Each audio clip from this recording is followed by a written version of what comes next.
महामार्गालगत ORS येथे वाहतुकीस अडथळा ठेवणारे आणि धोकादायक असलेले येथील अब्दुल हमीद सुब्राणी यांच्या मालकीचा गादी कारखाना असलेले बांधकाम गुरुवारी जमीनदोस्त करण्यात आले।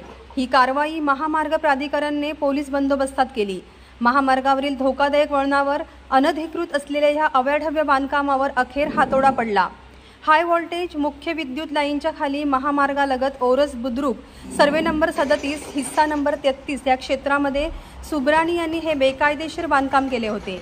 यामध्ये मोठ्या प्रमाणात गादी कारखाना व फर्निचर व्यवसाय सुरू होता। फर्निचरसाठी व गादी कारखान्यात येणाऱ्या ग्राहकांमुळे व थेट महामार्गावरच पार्किंग होत असल्यामुळे वळणावरील हे क्षेत्र धोकादायक बनले होते। यापूर्वी महामार्गावर अनेक अपघात झाले होते। याबाबतची तक्रार महामार्ग प्राधिकरण व तहसीलदार यांच्याकडे करण्यात आली होती। दरम्यान गुरुवारी पोलीस बंदोबस्तात ही बेकायदेशीर बांधकाम जमीनदोस्त करण्यात आली। यावेळी महामार्गावर पोलीस बंदोबस्त ठेवण्यात आला होता।